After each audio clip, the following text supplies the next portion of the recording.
اعوذ باللہ من الشیطان الرجیم بسم اللہ الرحمن الرحیم. خواتین و حضرات،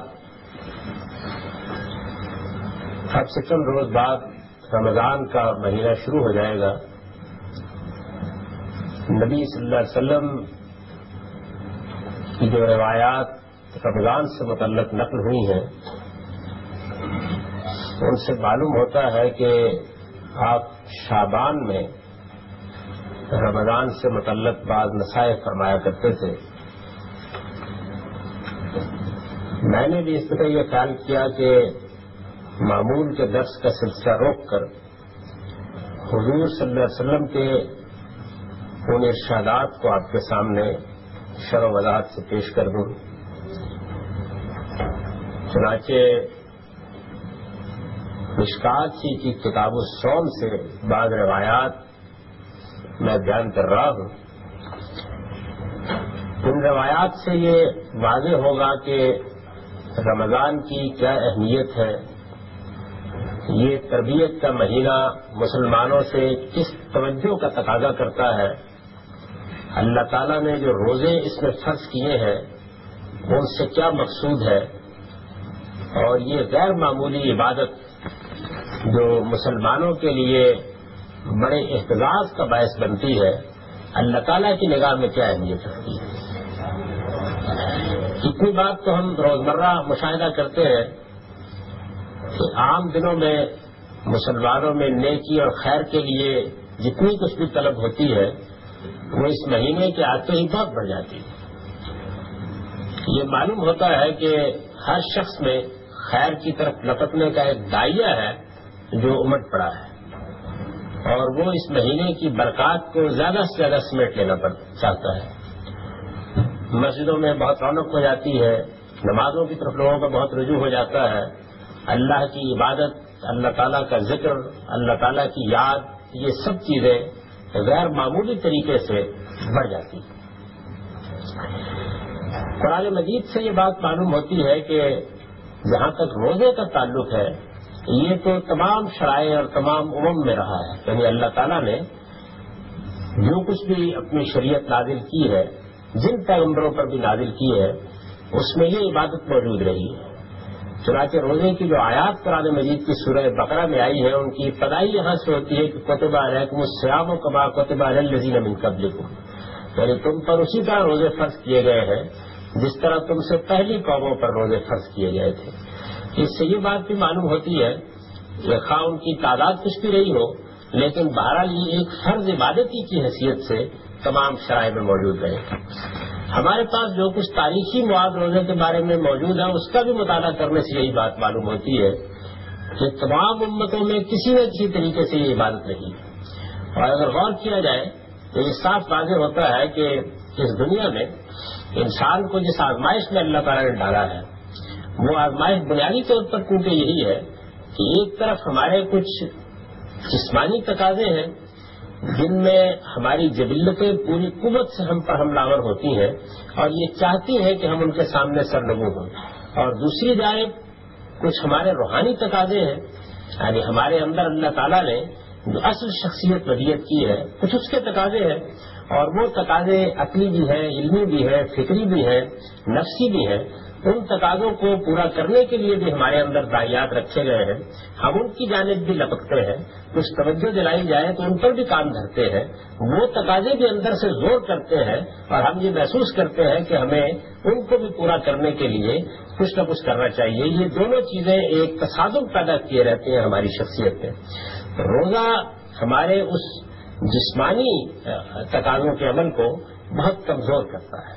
یعنی اس میں جو اصل چیز پر ملحوظ رکھی جاتی ہے وہ یہ ہے کہ جس حد تک بھی جبلتوں کو لگام دی جا سکتی ہے وہ لگام دی جائے، اور جس حد تک بھی انہیں کمزور کیا جا سکتا ہے وہ کمزور کیا جائے، تاکہ آدمی کی ساری توجہ ان روحانی یا نفسی تقاضوں کی طرف ہو جو اس کی شخصیت کے اصل دائیات ہیں.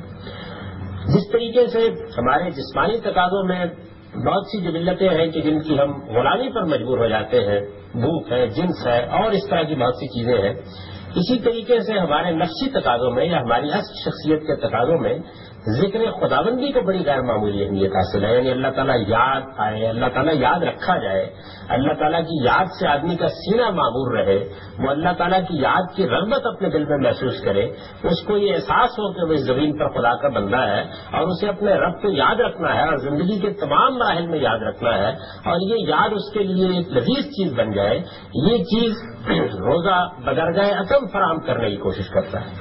چنانچہ یہی وجہ ہے کہ قرآن مجید کو بھی اس کے ساتھ ایک خاص مناسبت ہے. آپ اگر غور کریں تو اس زمین کے اوپر اللہ تعالیٰ نے جو چیزیں بھی پیدا کی ہیں, اگرچہ ان میں اللہ کی بڑی آیات ہیں اور وہ سب اللہ تعالیٰ کی یاد دہانی کرتی ہیں, اس زمین کی کوئی چیز ایسی نہیں اور آسمان کی کوئی چیز ایسی نہیں جو خدا کی یاد دہانی نہ کرتی ہو. جو حسن, جو جمال, جو خوبی, جو تراوت اور جو حلاوت اس دنیا میں پروردگار نے رکھ دی ہے, آدمی کے اندر اگر صحیح ذوق ہو تو وہ اس سب کو دیکھتا ہے, سمجھتا ہے, اس کے اندر اترتا ہے اور یہ محسوس کرتا ہے کہ اس میں میرے پروردگاری کی آیات ہے جو میرے سامنے نمایاں ہوتی ہے. لیکن ان سب سے بڑھ کر جو چیز سراپا آیات الہی ہے وہ قرآن مجید, یعنی قرآن مجید اللہ کی کتاب ہے. اور اللہ کی یہ کتاب نازل اس لیے کی گئی ہے کہ اس کے ذریعے سے انسانوں کو خدا یاد دلایا جائے, انسانوں کو خبردار کیا جائے کہ وہ اس زمین پر بے خوف ہو کر نہ جئیں, انہیں یہ باور کرایا جائے کہ وہ اس زمین پر خدا کے بندوں کی حیثیت سے بستے ہیں اور اللہ کی یاد کے بغیر وہ اپنی اس زندگی کو اس زندگی کے لیے کسی اعتبار سے بھی نفع بخش نہیں بنا سکتے. چنانچہ یہ جو چیز ہے قرآن مجید کی کہ وہ اللہ کی یاد ہے, اور اللہ کی یاد ہی ہے جو در حقیقت انسان کے دل کے لیے باعث اطمینان بن سکتی ہے. یہ قرآن مجید کی عام طور پر آیت پڑھی جاتی ہے کہ الا بذکر اللہ تطمئن القلوب. اس کو بھی اگر آپ کو اس کے سیاق و سباق میں رکھ کر دیکھیں تو وہاں ذکر سے مراد قرآن مجید ہی, یعنی وہاں یہ بات کہی گئی ہے کہ یہ صرف قرآن ہے کہ جو دلوں کے اطمینان کا باعث بنتا ہے, کیونکہ اس سے بڑھ کر خدا کا کوئی ذکر, اس سے بڑھ کر خدا کی کوئی یاد دہانی, اس سے بڑھ کر اللہ تعالیٰ کی طرف رغبت دلانے والی کوئی چیز, اس سے بڑھ کر اللہ کی آیات کا مشاہدہ کرانے والی کوئی چیز اس آسمان کے نیچے اور زمین کے اوپر نہیں ہے. تو قرآن مجید کو بھی ایک خصوصی مناسبت حاصل ہے. یوں سمجھ لیجیے کہ جس طریقے سے روزہ ہماری جبلتوں کو کنٹرول کرتا ہے تو گویا قرآن کے لیے جگہ خالی کر دیتا ہے. چنانچہ اللہ تعالیٰ نے ان دونوں کو جمع کر دیا ہے. قرآن مجید سے یہ بات معلوم ہوتی ہے کہ مسلمانوں پر اس سے پہلے بھی کچھ نہ کچھ روزوں کی ذمہ داری رہی, لیکن جب رمضان کے مہینے میں اللہ تعالیٰ نے پورے مہینے کے روزے ان پر فرض کیے, اور جیسے کہ معلوم ہے کہ یہ سورہ بقرہ میں آیات آئی ہیں جن میں فرض ہوا ہے, اور اس سے صاف معلوم ہوتا ہے کہ یہ فرضیت رمضان کے مہینے کی خصوصیت کے ساتھ مدینہ آنے کے بعد ہوئی ہے.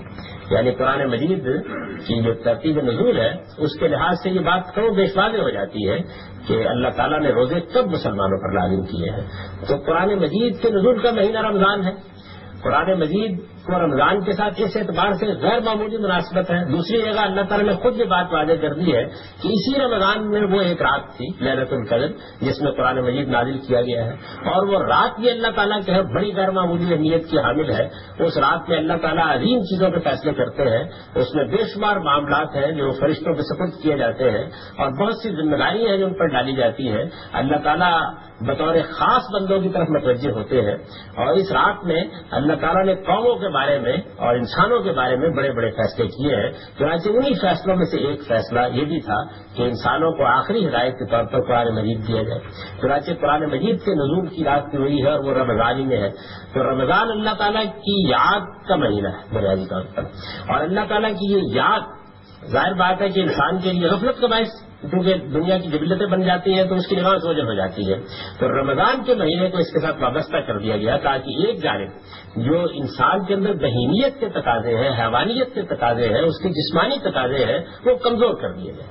انہیں پر پابندیاں لگائی گئی, کھانے پر پابندی ہے, پینے پر پابندی ہے, جنسی معاملات پر پابندی ہے.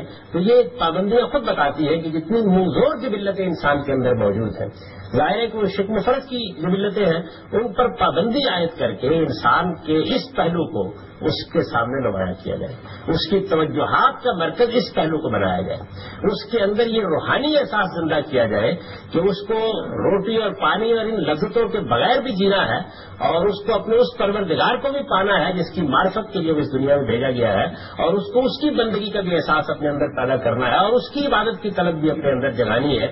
یہ جو احساس ہے یہ پیدا کرنے کے لیے یہ یوں سمجھ لیجیے کوئی 720 گھنٹے کی کم و بیش تربیت گاہ ہے جو سال کے سال منعقد کر دی جاتی ہے, اور اس شان کے ساتھ منعقد کی جاتی ہے کہ اس میں معلوم ہوتا ہے کہ پوری کی پوری دنیا میں ایک نیکی کی، خیر کی، عبادت کی، خدا کے ذکر کی بہار آ گئی. تو رسالت مآب صلی اللہ علیہ وسلم نے بھی اس کے مختلف پہلوؤں کی طرف لوگوں کو توجہ دلائی ہے، اس کی برکات واضح کی ہے، اس میں بندہ مومن کو کیا ملتا ہے اس کو واضح کیا ہے. ظاہر ہے کہ یہ جو کچھ بھی انسان کرتا ہے اس روزے کے اس مہینے میں، اس میں بطور خاص وہ اعمال انجام دیے جاتے ہیں جو خالصتاً خدا کی خوشنودی کے اعمال ہوتے ہیں. یعنی گویا بندے نے چند چیزوں کو بطور مقدمے کے مان لیا ہے. یہ تسلیم کر لیا ہے کہ میں خدا کا بندہ ہوں، یہ مان لیا ہے کہ مجھے بہرحال اپنے اندر تقویٰ اور حضور آشنائی پیدا کرنی ہے، یہ تسلیم کر لیا ہے کہ مجھے اپنے رب کی یاد سے اپنے سینے کو آباد کرنا ہے، اور یہ مان لیا ہے کہ اس سب کچھ کی انتہائی طلب کے باوجود میں کیونکہ اپنی جبلتوں سے مغلوب ہو جاتا ہوں تو مجھے اپنی تربیت کرنی ہے، اور اس تربیت کے لیے وہ اپنے آپ کو خوشدلی کے ساتھ پیش کر دیتا ہے. تو ایک پورا کا پورا مہینہ یہ گویا رجوع اللہ کا مہینہ ہے، رجوع القرآن کا مہینہ ہے، رجوع ذکر کا مہینہ ہے. اس پورے کے پورے مہینے کی اصل روح یہی ہے. اسی کو قرآن مجید نے بھی واضح کیا ہے اور اسی کو رسالت مآب صلی اللہ علیہ وسلم نے بھی واضح فرمایا ہے. چنانچہ چند روایات ہیں جن کو نبی صلی اللہ علیہ وسلم کے حوالے سے بیان کیا گیا ہے، اور میں سمجھتا ہوں کہ ان کی تذکیر انہیں مسلمانوں کے سامنے بار بار پیش کرنا یہ گویا ہم سب کی ذمہ داری ہے، اور اس ذریعے سے گویا خدا کے پیغمبر نے جن چیزوں کی طرف توجہ دلائی ہے انہی کی جانب ہم بھی توجہ دلا رہے ہیں. ارشاد فرمایا کہ نبی ہریرہ کا قال رسول اللہ صلی اللہ علیہ وسلم اذا دخل شهر رمضان فتحت ابواب السماء وفي روایت فتحت ابواب الجنہ وغلقت ابواب جہنم وسلسلت الشیاطین. یہ بڑی مشہور روایت ہے، عام زبانوں پر ہے. سیدنا ابو ہریرہ نے اسے روایت کیا ہے. وہ کہتے ہیں کہ رسالت مآب صلی اللہ علیہ وسلم نے فرمایا کہ جب رمضان کا مہینہ آتا ہے تو آسمان کے دروازے کھول دیے جاتے ہیں. یہاں آسمان کے دروازوں سے مراد کیا ہے؟ اس کو ایک دوسری روایت نے واضح کر دیا ہے کہ فتحت ابواب الرحمہ، یعنی مطلب یہ ہے کہ آسمان کے دروازے سے بند نہیں ہوتے، لیکن اللہ تعالیٰ کی خاص رحمت، اللہ تعالیٰ کا خاص کرم، بندوں کی طرف اللہ تعالیٰ کا خاص التفات وہ اس مہینے میں بہت بڑھ جاتا ہے. یہ جو خاص خاص مہینے، خاص خاص دن، خاص خاص وقت مقرر کیے گئے ہیں، ان کے اندر بڑی حکمت ہے. اگر انسان پر آپ غور کریں تو انسان کوئی مشینی قسم کی مخلوق نہیں ہے، انسان مجرد استدلال بھی نہیں ہے، انسان ہر وقت منطقی طریقے سے بھی کام نہیں کرتا. انسان بنیادی طور پر ایک نفسیاتی وجود ہے، اور اگر آپ آدمی کا مطالعہ کریں تو یہ معلوم ہوگا کہ اس انسان کو اللہ تعالیٰ کی یاد دہانی کے لیے، اللہ تعالیٰ کی توجہ دلانے کے لیے بار بار جھنجھوڑنا پڑتا ہے، اور بار بار جھنجھوڑنے کے باوجود یہ غلطیاں کرتا ہے، یہ کوتاہیاں کرتا ہے، اس کے پاؤں پھسلتے ہیں، یہ اپنی آنکھ کھوٹی کرتا ہے، یہ اپنے آپ کو علائشوں میں مبتلا کر لیتا ہے، یہ اپنے آپ کو آلودہ کر لیتا ہے، یہ اپنی پاکیزگی خراب کر لیتا ہے. یہ سب کچھ کے باوجود اسے یاد ہوتا ہے کہ مجھے اپنے رب کا بندہ بن کر رہنا ہے، پھر بھی یہ اپنی جبلتوں سے مغلوب ہو جاتا ہے. جبلتیں یہ ایسی موزوں ہیں، اور ظاہر ہے کہ انسان کو امتحان کے لیے دی گئی ہے کہ وہ بار بار اس کو پچھاڑ لیتی ہے. یہ چونکہ صورتحال انسان کے ساتھ پیش آتی رہتی ہے تو یہ ضروری ہوا کہ اللہ تعالیٰ کی رحمت کے اوقات مقرر کیے جائے تاکہ انسان کے اندر ایک خصوصی طلب پیدا ہو کہ وہ اپنے آپ کو معاف کرا لے، وہ اپنے رب کا التفات حاصل کر لے. یعنی عام حالات میں بھی اللہ تعالیٰ دعائیں سنتے ہیں، بندہ ان کی طرف رجوع کرتا ہے تو وہ لپک کر آگے بڑھ کر بندے کی اس رجوع کو قبول فرماتے ہیں. یہ سب عام حالات میں بھی ہوتا رہتا ہے، لیکن بعض خاص مواقع مقرر کر دیے جاتے ہیں تاکہ بندوں کے اندر رغبت پیدا ہو کہ وہ اپنے رب کی خوشنودی پانے کے لیے آگے بڑھے. یعنی بندوں کے اندر جو غفلت اور نسیان کا ذوق ہے اس کی رعایت کر کے یہ ازمان یا اوقات مقرر کیے جاتے ہیں تاکہ اللہ تعالیٰ کا التفات حاصل ہو. تو رمضان کی نوعیت بھی بالکل ایسی ہے. جیسے صبح کے وقت کے بارے میں قرآن مجید ہم کو یہ بتاتا ہے کہ یہ وہ وقت ہوتا ہے کہ یہ قرآن الفجر کان مشہور ہے. یعنی یہ صبح کے وقت جب تم قرآن پڑھتے ہو اور اس وقت تلاوت کرتے ہو اور اپنے رب کو یاد کرتے ہو تو یہ بڑے اہتمام کے ساتھ سنا جاتا ہے. سنا تو جب بھی ہم قرآن پڑھتے جاتا ہے لیکن گویا اس کے اندر ایک خصوصی التفات، خصوصی اہتمام کو شامل ہو جاتا ہے. تو یہ خصوصی التفات اور اہتمام کیوں، یعنی اس کے لیے یہ سب کیوں کیا جاتا ہے؟ اس لیے کیا جاتا ہے کہ بندے کی غفلت اس کا تقاضا کرتی ہے. یعنی بندہ کیونکہ بہر غفلت میں مبتلا ہو جاتا ہے تو اس سے یہ توقع کرنی کہ وہ ہر وقت یہ خاص صورتحال کو اختیار کیے رکھے، یہ اس آزمائش کی زندگی میں ایک مشکل کام ہے. اللہ تعالیٰ کچھ بندوں کو یہ سعادت دیتے ہیں اور اس میں کوئی شک نہیں کہ وہ یہ توفیق پاتے ہیں کہ ان کا کوئی دم غافل نہیں ہوتا، لیکن ہمارا شباب سے بیشتر غفلت میں مبتلا ہو جاتے ہیں. تو یہ اوقات وہ ترغیب کا ذریعہ بنتے ہیں، اٹھانے کا ذریعہ بنتے ہیں. یہی ان کی اصل حکمت ہے. تو یہ ارشاد فرمایا کہ اللہ تعالیٰ کی رحمت کے دروازے کھول دیے جاتے ہیں. مطلب یہ کہ بندوں کو یہ پیغام پہنچا دیا جائے کہ اللہ تعالیٰ سراپا التفات ہے, وہ اپنے بندوں کے منتظر ہے. وہ اب دعا کریں, وہ ان کی طرف بڑھیں, وہ اس مہینے کو خصوصی توجہات کا مرکز بنائیں, وہ اپنی غفلت دور کر لیں, ان کے دلوں پر زنگ لگا ہوا ہے تو اسے دھو لیں. یہ ایک وقت آ گیا ہے کہ جس میں معافی مانگنے کے لیے, اپنے رب کی طرف رجوع کرنے کے لیے, غلطیوں سے نجات پانے کے لیے ایک عمومی ترغیب کی فضا پیدا کر دی جاتی ہے. اور آپ نے دیکھا کہ وہ بڑی مؤثر ہوتی ہے. یعنی مسلمان اس وقت جس حالت میں ہے وہ سب کچھ کے باوجود بڑی مؤثر ہوتی ہے اس وقت کی, اور بندے کسی نہ کسی پہلو سے اپنے رب کی جانب متوجہ ہو جاتے ہیں.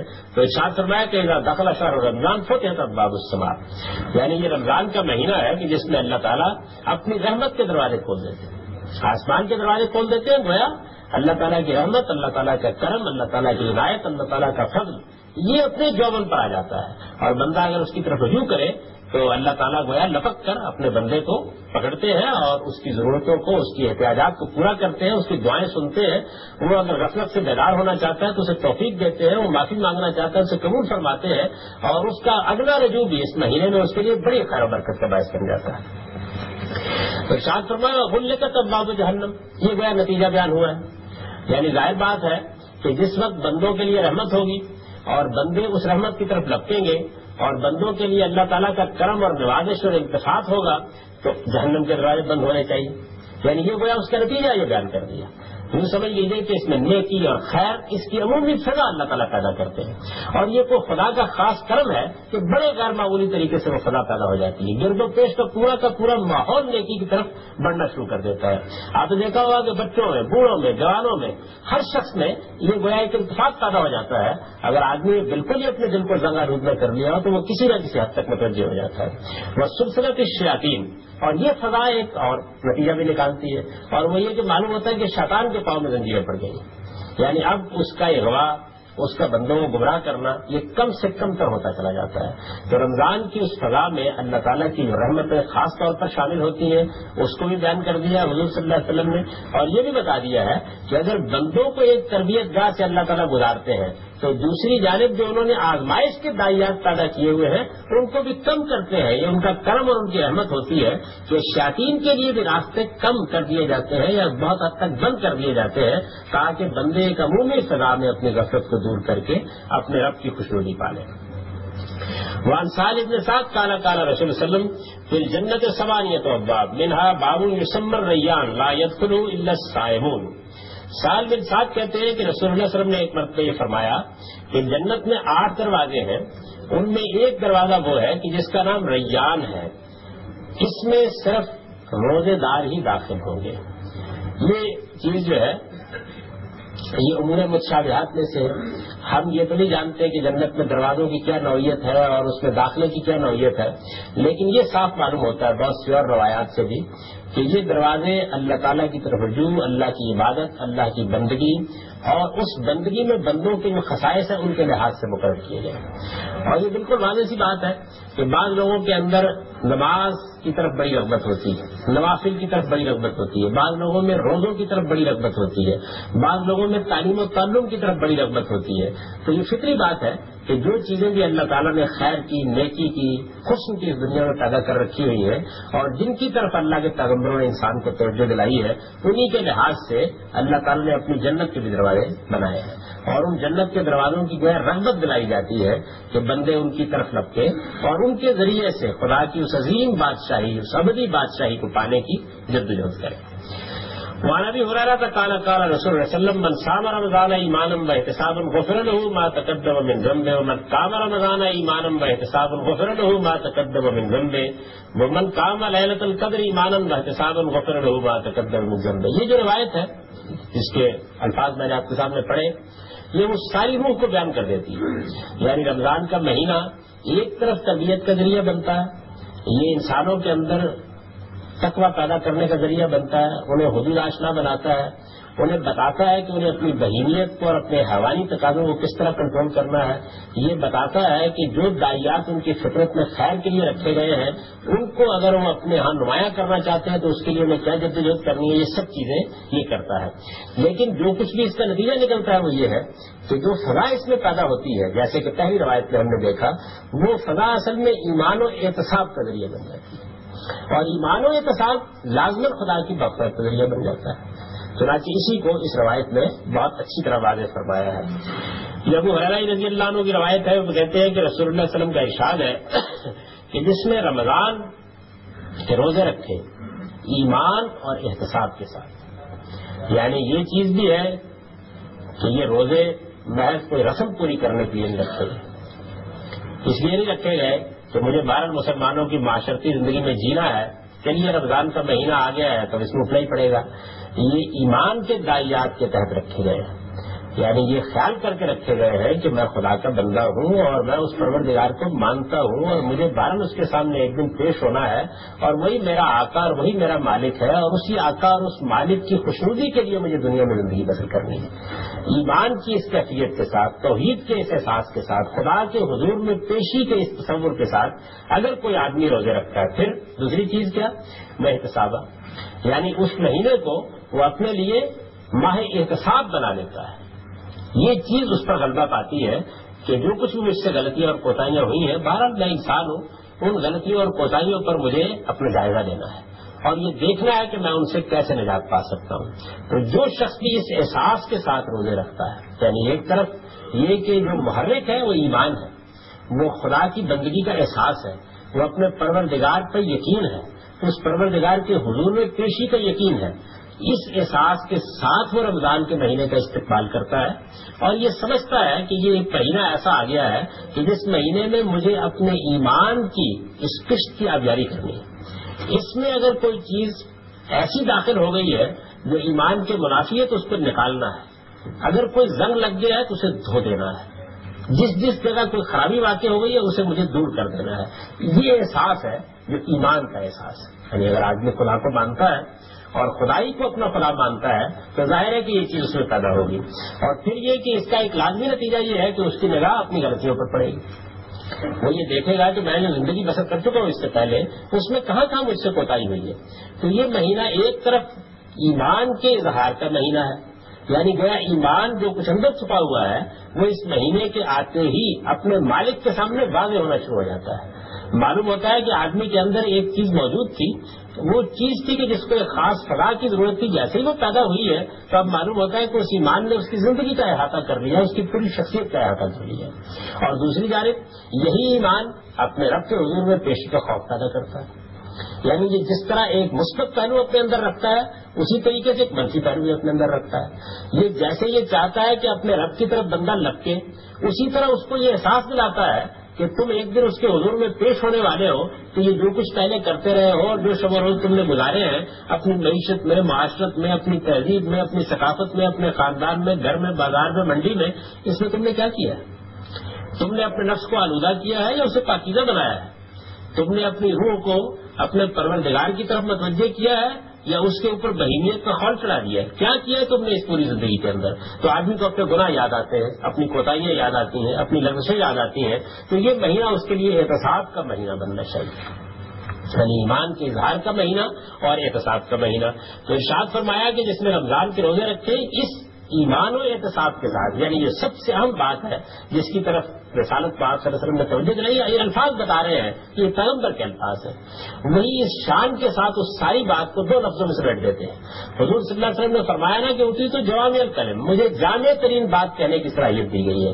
تو یہاں دیکھیے کہ 2 لفظ صرف، من صام رمضان ایمانا و احتسابا، یعنی جس نے رمضان کے روزے رکھے ایمان کے ساتھ اور احتساب کے ساتھ. اس بات کی نفی کر دی کہ یہ محض ایک رسم نہیں ہے تم نے ادا کر لی، یا محض بھوکا اور پیاسا رہنا نہیں ہے کہ جس کا اہتمام کر لیا گیا. یہ محض شہری کا ایک جشن نہیں ہے جو منا لیا گیا، یہ محض افطار کی لذتیں نہیں ہیں جو حاصل کر لی گئی، بلکہ اس رمضان کے مہینے کو اگر تم نے ایمان اور احتساب کے ساتھ گزارا ہے، یعنی تمہارے اندر اپنے پروردگار کے اوپر چھپا ہوا یقین اگر نمایاں ہوا ہے، وہ اس کا محرک بنا ہے، اس نے اس کی ترغیب دی ہے، وہ رمضان کے روزے رکھنے کا باعث بنا ہے، اور اس مہینے کو تم نے اپنے لیے اگر احتساب کا مہینہ بنایا ہے، یعنی اپنی نگہداشت کا، اپنے اعمال کا جائزہ لینے کا، اپنے آپ کو درست کرنے کا، اور جو کچھ پہلے کرتے رہے ہو اس سے اب اپنے آپ کو بچانے کے لیے، اگر اس میں کوئی غلطی ہوئی ہے تو اس سے بچانے کے لیے میرا یوں سمجھ لیجیے کہ منصوبہ بندی کا مہینہ تم نے اگر بنایا ہے ایمان و احتساب کا، تو ارشاد فرمایا کہ اگر یہ چیز پیدا ہو گئی ہے تو پھر اللہ تعالیٰ بڑا کریم ہے، بڑا رحیم ہے، پھر بڑی سے بڑی غلطیاں بھی اگر آدمی نے کی ہیں تو غفر لہ ما تقدم من ذنبہ، جو کچھ بھی اس سے پہلے گناہ ہوئے ہیں اللہ تعالیٰ معاف فرما دیتے ہیں۔ یعنی اللہ کا یہ بڑا کرم ہوتا ہے۔ اب ظاہر بات ہے کہ اس میں یہ چیز شامل ہے کہ ایک تو محرک بڑا غیر معمولی ہے، اور دوسرے یہ کہ آدمی نے جو کچھ کیا احتساب کے ساتھ کیا ہے۔ جب احتساب کے جذبے سے آدمی کرے گا تو توبہ کرے گا، رجوع کرے گا، اپنے رب کے سامنے ندامت کا اظہار کرے گا، ندامت کے آنسو اس کی آنکھوں سے ٹپکیں گے، اگر اس نے کوئی ایسی غلطی کی ہے جس کی تلافی ممکن ہے تو اس کی تلافی کرے گا۔ تو اس سے بڑھ کر اور توبہ کی ترغیب کیا ہو سکتی ہے؟ چنانچہ جتنی بھی عبادات ہے، جیسے نماز کے بارے میں بعض روایات کے اندر یہ آتا ہے کہ ایک نماز اس سے پہلے کے گناہوں کے لیے کفارہ بن جاتی ہے، جیسے روزے کے بارے میں یہ بات فرمائی، جیسے حج کے بارے میں یہ آتا ہے کہ جب آدمی جاتا ہے حج کرنے کے لیے تو اگر وہ وہاں سے واپس آئے اور حج کے صحیح تقاضے پورے کر کے واپس آئے تو ایسے ہی ہوتا ہے جیسے آج ماں کے پیٹ سے پیدا ہوا ہے۔ یہ کیا چیز ہے؟ یعنی یہ گناہ کیوں معاف ہو جاتے ہیں؟ اسی کو حضور نے یہاں واضح کر دیا، یعنی اگر آدمی نے ان عبادات کو ایمان و احتساب کے ساتھ کیا ہے، یوں سمجھ لیجئے کہ یہاں جو شرط الفاظ میں بیان ہو گئی ہے یہ ہر جگہ مضمر ہے۔ اگر آدمی گیا اور اس نے جس غفلت کے ساتھ باقی زندگی بسر کی اسی میں جا کر 2-4 سجدے کر لیے، وہ گیا اور اس کو یہ احساس ہی نہیں ہوا تو اتنا سفر کر کے حرم شریف میں آیا ہے، حج کرنے کے لیے آیا ہے، نہ ایمان محرک بنا نہ احتساب کا حج ذریعہ بنا، تو پھر یہ سب بشارتیں نہیں ہیں۔ اسی وجہ سے یہ بات سمجھ لینی چاہیے کہ محض ایک رسم کو ادا کرنے کے یہ نتائج نہیں جو بیان ہوتے ہیں، بلکہ اس ایمان و احتساب کے نتائج ہیں جو بیان ہوتے ہیں۔ یعنی گویا اللہ تعالیٰ نے یہ مواقع پیدا کر رکھے ہوئے ہیں عبادات کے، تاکہ بندے کے لیے خدا کی طرف رجوع کا ایک ترغیب کا ذریعہ بن جائے۔ تو ایمان و احتساب کے ساتھ اگر یہ کیا تو غفر لہ ما تقدم من ذنبہ، اللہ تعالیٰ جو کچھ بھی گناہ اس سے پہلے ہوئے ان کو معاف کر لیتے ہیں۔ ومن قام رمضان ایمانا واحتسابا غفر لہ ما تقدم من ذنبہ۔ سب ظاہر ہے کہ رمضان کا جو سب سے بڑا پہلو ہے جو نتیجہ نکالنا، منفی پہلو سے وہ بہیمیت کو کمزور کرے گا۔ آپ روزہ رکھیں گے تو اس کے نتیجے میں حوالی تقاضے کمزور ہوں گے، لیکن اصل میں پیدا کرنا کیا مقصود ہے؟ پیدا کرنا مقصود ہے آدمی میں خدا کی یاد کا دائیا، خدا کی بندگی کا دائیا۔ تو فرمایا کہ پھر جو رمضان میں اسی ایمان و احتساب کے ساتھ قیام کرتا ہے، یعنی نماز پڑھتا ہے، اس کا لازمی نتیجہ یہ نکلنا چاہیے تو اللہ تعالیٰ اس کے پہلے گناہوں کو معاف کر لیتے ہیں۔ دیکھیے وہاں بھی ایمانم و احتسابا، یہاں بھی ایمانم و احتسابا۔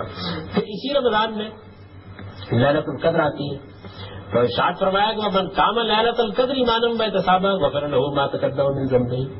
اگر کسی آدمی نے لیلۃ القدر میں قیام کیا، نماز پڑھی، اللہ کے سامنے سجدہ ریز ہوا، نوافل پڑھے اور ایمان اور احتساب کے ساتھ پڑھے، یعنی شرط یہاں بھی وہی ہے، ایمان اور احتساب کے ساتھ پڑھے، غفر لہ ما تقدم من ذنبہ، تو اللہ تعالیٰ جو کچھ اس کے پہلے گناہ ہے اس کو معاف کر دیتے ہیں۔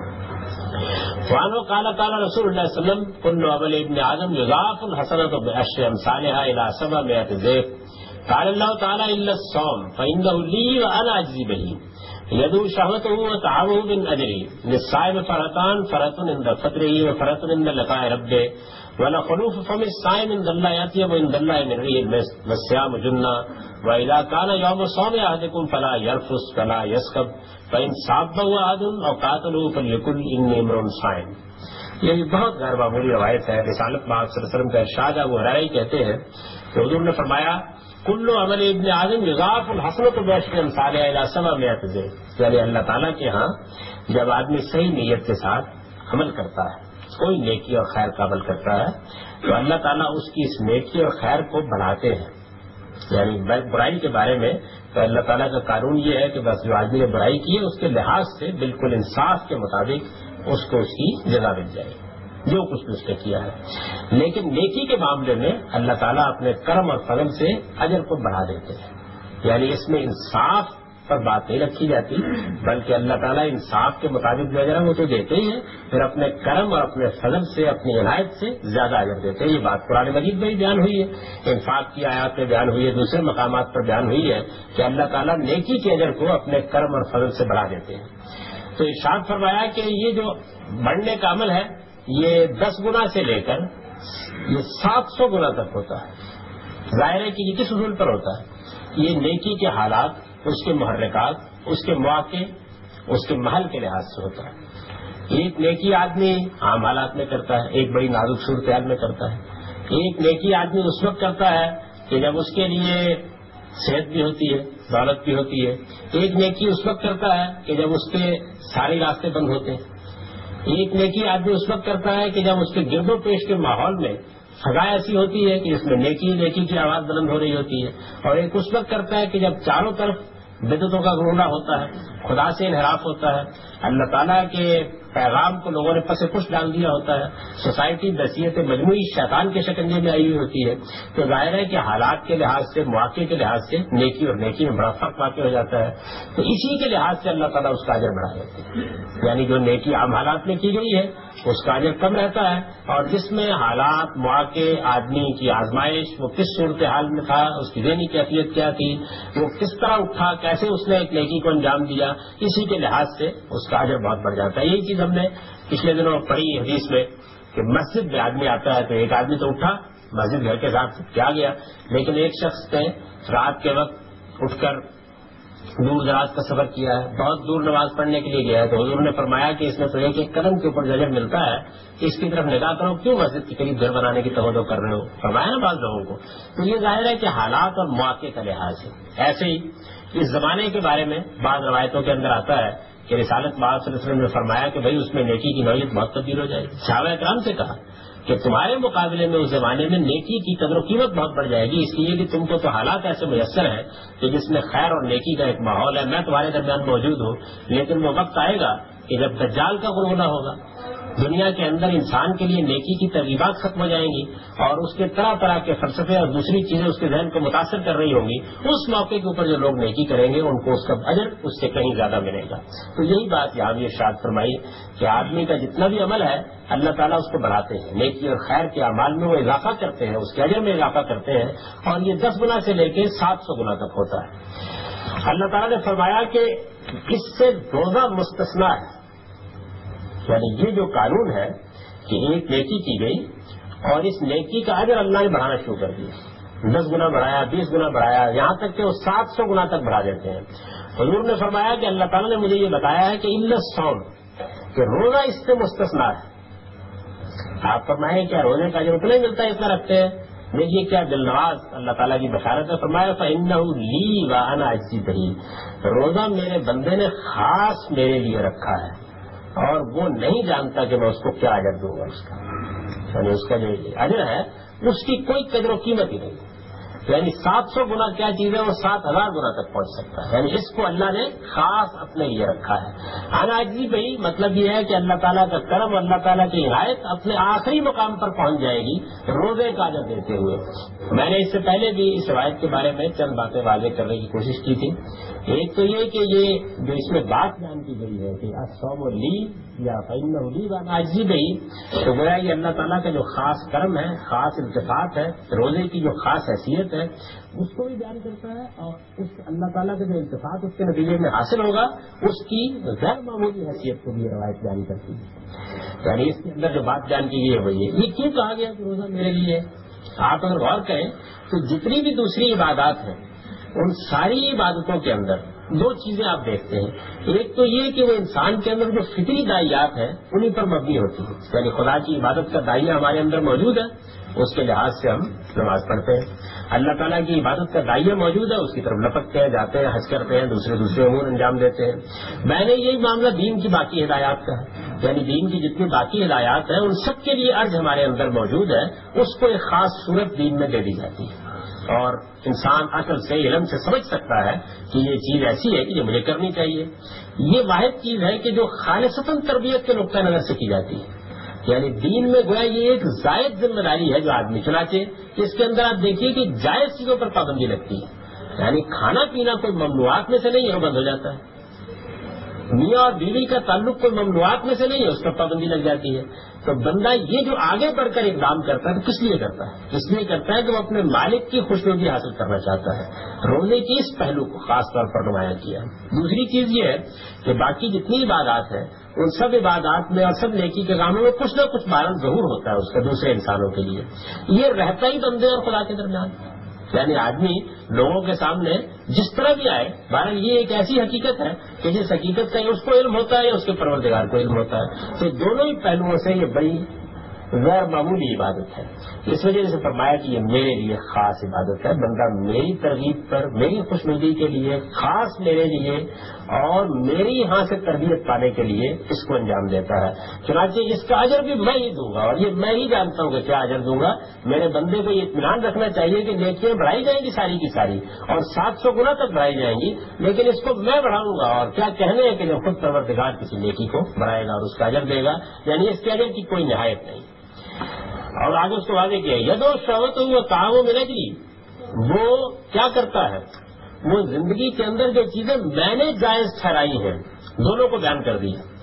یعنی میاں اور بیوی کے تعلق کے دائیات کو بھی اور کھانے اور پینے کو بھی، جو چیزیں میں نے جائز ٹھہرائی ہیں، فرمایا یدو شہوت وہ کام و من اجری، میرے لیے چھوڑ دیتا ہے. یعنی کسی اور کے لیے نہیں، میرے لیے چھوڑ دیتا ہے. باقی جتنے معاملات انسان کرتا ہے وہ بھی خدا کے لیے ہے، لیکن اس سب کچھ کے ارتھ اس کے اندر موجود ہیں اور اس کے فوائد بھی وہ دنیا میں دیکھ رہا ہوتا ہے. لیکن یہ وہ چیزیں ہیں کہ جو اللہ نے جائز کی، ان کے اوپر کوئی پابندی نہیں. یہ وہ چیزیں ہیں کہ جن چیزوں کو کسی لحاظ سے بھی غلط نہیں قرار دیا جا سکتا، لیکن روزے میں صرف اللہ تعالیٰ کے لیے آدمی یہ چیزیں بھی چھوڑ دیتا ہے، جائز چیزوں پر بھی پابندی قبول کر لیتا ہے. فرمایا یہ وہ چیز ہے کہ جس کا میں اجر بھی خود ہی دوں گا. میرے لیے اس نے چھوڑا تو یہ میری عنایت ہوگی. یہ صائم فرحتان، ارشاد فرمایا کہ روزہ رکھنے والے کے لیے 2 خوشخبریاں ہیں. ایک تو اس کو خوشی اس وقت حاصل ہوتی ہے جس وقت وہ روزہ افطار کرتا ہے. یہ بڑی خوبصورت تشبیہ. یعنی بندے نے اللہ تعالیٰ کے لیے سحری کھائی، اٹھ کر روزہ رکھا، سارا دن اس نے اپنی جائز ضرورتوں کے اوپر بھی پابندی لگائے رکھی. وہ چیزیں جس کو اللہ تعالیٰ نے عام حالات میں ممنوع قرار نہیں دیا گیا ان کو بھی اپنے اوپر ممنوع قرار دے دیا. اب ظاہر ہے کہ اس ساری مشقت سے گزرنے کے بعد وہ افطار کرتا ہے شام کے وقت. تو ہر آدمی جانتا ہے کہ غیر معمولی فرق ہوتی ہے، خاص طور پر جن لوگوں کو اللہ نے سعادت دی ہے وہ جانتے ہیں کہ بہت سخت گرمی کے روزوں میں آدمی کو کیسی فرق افطار کے وقت ہوتی ہے، اور کس طرح وہ اللہ تعالیٰ کا شکر ادا کرتا ہے. جو دعائیں آئی ہیں نبی صلی اللہ علیہ وسلم کی، اس میں بھی اس کو بیان کیا ہے کہ رگیں تر ہو گئیں اور معلوم ہوا کہ پروردگار نے اپنی عنایت فرمائی اور وہ چیز حاصل ہو گئی جس کے لیے بندہ بےتاب تھا اور اس نے روزہ افطار کر لیا. تو ارشاد فرمایا کہ فرق اس وقت حاصل ہوتی ہے، اور اس سے کہیں عظیم فرق اس وقت حاصل ہوگی جب روزہ رکھنے والا بندہ اپنے مالک سے ملاقات کے لیے حاضر ہو. فرق تو لقائے رکھ گئی، یعنی اس کو تشبیہ دیا اس کے ساتھ کہ تم جانتے ہو کہ اس وقت کیفیت کیا ہوتی ہے. بس تھوڑا سا قیاس کر لو اس کے اوپر کہ یہی کیفیت ہزاروں گنا بڑھ کر وہ صورت اختیار کر لے گی جب بندہ اپنے پروردگار سے ملاقات کرے گا. وَلَا خَلُوفُ فَمِ الصَّائِمِ عِندَ اللَّهِ أَطْيَبُ عِندَ اللَّهِ مِنْ رِيحِ الْمِسْكِ. تو ظاہر ہے کہ آدمی اپنا منہ بند کیے رکھتا ہے، کچھ اس نے کھایا پیا ہوتا ہے تو کچھ تھوڑی بہت منہ کے اندر بو پیدا ہو جاتی ہے. تو ارشاد فرمایا کہ یہ جو بو بھی پیدا ہو جاتی ہے یہ تمہارے پروردگار کو مشک کی خوشبو سے بھی زیادہ پسند ہے، اس لیے کہ یہ اس کے لیے اس نے اپنا منہ بند کر رکھا ہوا ہے. وہ سیاب و جنہ. اور ارشاد فرمایا کہ یہ تو وہ پہلو ہے کہ جو روزے کے میرے ساتھ متعلق ہے، لیکن اگر تم سمجھو تو یہ تمہارے لیے ایک ڈھال ہے، یعنی اس کے ذریعے سے تم اپنی حفاظت کرتے ہو. یہ تمہیں تقویٰ سکھاتی ہے، اور اگر تقوی کی تربیت حاصل ہو جائے تو گویا آدمی اپنے لیے ایک سپر کا، ایک ڈھال کا بندوبست کر لیتا ہے. وَإِذَا كَانَ يَوْمُ صَوْمِ أَحَدِكُمْ فَلَا يَرْفُثْ وَلَا يَسْخَبْ. فرمایا کہ جب کوئی آدمی روزہ رکھے ہوئے ہو تو اسے سمجھنا چاہیے کہ روزہ کیا چیز ہے، لہذا اس کی روح اس کے پیش نظر رہنی چاہیے. نہ اسے شہوانی باتوں میں دلچسپی لینی چاہیے، اور نہ اسے کوئی ایسی بات کرنی چاہیے کہ جو حدود سے تجاوز کرنے والی ہو، جس میں کوئی یاوہ گوئی کا پہلو ہو یا کسی کے ساتھ کوئی بری بات کرنے کا. فَإِن صَابَّهُ أَحَدٌ. اگر کسی آدمی کو کوئی گالی بھی دے دے روزے میں یا اس کے ساتھ لڑنے کے لیے کھڑا ہو جائے تو یہ صبر کا مہینہ ہے. اسے اپنا ہاتھ باندھ لینا چاہیے، اپنی زبان بند کر لینی چاہیے، اور یہ کہہ کے خاموش ہو جانا چاہیے کہ انی امرؤ صائم، بھائی میں روزے سے ہوں۔ یعنی یہ آدمی کے کردار اور سیرت کے پہلو کو حضور نے واضح کیا کہ روزے کا اثر اس کی روحانی زندگی کے اوپر یہ ہونا چاہیے۔ جو کچھ بھی تعدی، جو کچھ بھی زیادتی، جو کچھ بھی ظلم کسی کی جانب ہوتا ہے، اس سب کچھ کے مقابلے میں اسے کھڑے ہو جانا چاہیے اور یہ کہنا چاہیے کہ بھائی میں تو ایک روزے دار آدمی ہوں، میں تمہیں جواب دینے کے لیے تیار نہیں ہوں، میں نے تو اپنے رب کے لیے اپنا منہ بند کیا ہوا ہے، کھانا پینا بند کیا ہوا ہے، اپنی شہوانی لذتوں پر پابندی لگائی ہوئی ہے، اب کیا میں اپنے روزے کو تمہارے اس ایگریشن میں اور تمہاری اس جارحیت میں برباد کر لوں؟ میں اپنے رب کے لیے روزہ رکھے ہوئے ہوں اور میں تم کو بتانا چاہتا ہوں کہ میں ایک روزے دار آدمی ہوں، میں جواب میں کوئی بات نہیں کہوں گا۔ کس چیز کی تربیت دی ہے؟ صبر کی تربیت دی ہے۔ مسلمانوں کا اس زمانے کا ایک بہت بڑا مسئلہ یہ ہے کہ وہ دین کی تعلیمات میں سے ان چیزوں کو بہت نمایاں کرتے ہیں جن میں دوسروں پر چڑھ دوڑنے کے مواقع ان کو ملے، اور وہ چیزیں کہ جن میں آدمی کو اپنے نفس کو کنٹرول کرنا پڑے، جن میں آدمی کو ضبط سے کام لینا پڑے، ان کو بہت کم قابل توجہ سمجھتے ہیں۔ میں یہ عرض کرتا ہوں کہ اگر قرآن مجید کو آدمی پڑھے اور غور کے ساتھ پڑھے تو اس کو یہ معلوم ہوگا کہ اس کے اندر دونوں ہی حکم موجود ہیں، صبر کا حکم بھی اور جہاد کا حکم بھی۔ جہاد کا حکم اپنے حدود اور اپنے شرائط کے ساتھ بیان ہوا ہے، لیکن اگر آپ قرآن کے اندر اتر کر دیکھیں گے تو یہ معلوم ہوگا کہ اللہ تعالیٰ کے ہاں جو صبر کا اجر ہے اس کے مقابلے میں کوئی چیز نہیں ہے۔ صبر کوئی معمولی بات نہیں ہے۔ قرآن مجید نے یہ بتایا ہے کہ یہ جنت اور خدا کی ابدی بادشاہی یہ اصل میں اسی صبر کا صلہ ہے، اور صبر میں آدمی کیا کرتا ہے؟ جذبات پر قابو پاتا ہے، خواہشات پر قابو پاتا ہے، رغبات پر قابو پاتا ہے۔ اس کی جتنی اعلیٰ تربیت روزہ دیتا ہے اس کا اندازہ نہیں کیا جا سکتا۔ یہ آدمی کو یہ بتاتا ہے کہ تم کو اپنے اوپر کس ضبط و انضباط کے ساتھ پابندیاں لگا کے زندگی بسر کرنی ہے، اور یہی صبر ہے کہ جو جب کسی فرد میں پیدا ہوتا ہے تو اس کے نتیجے میں اس کی ذاتی زندگی، اس کی خاندگی زندگی، اس کی معاشرتی زندگی سراپا رحمت بن جاتی ہے۔ یعنی وہ زیادتی کرنے والوں کو، گالی دینے والوں کو جواب دینے کے منصوبے نہیں سوچتا، ان سے انتقام لینے کے منصوبے نہیں سوچتا، بلکہ اپنے اندر یہ ذہن پیدا کرتا ہے کہ انی امرؤ صائم۔ یہ الفاظ کیا بتا رہے ہیں؟ یہ صرف یہ نہیں بتا رہے کہ آدمی کو روزے میں یہ نہیں کرنا چاہیے، اس کو ٹھیک اس کی منطق میں رکھ لیجیے تو مطلب یہ ہے کہ ایک مسلمان کا ایٹیٹیوڈ تو جس کی وہ اب تربیت پا رہے یہ 24 گھنٹے ہونا چاہیے۔ یعنی وہ انتقام دینے کے لیے پیدا ہی نہیں کیا گیا، جواب دینے کے لیے پیدا ہی نہیں کیا گیا، برابر کی صلاح دینے کے لیے پیدا ہی نہیں کیا گیا، وہ تو اصل میں صبر کے لیے پیدا کیا گیا ہے، اور یہی صبر ہے کہ جس کی تربیت اس کو دی جا رہی ہے۔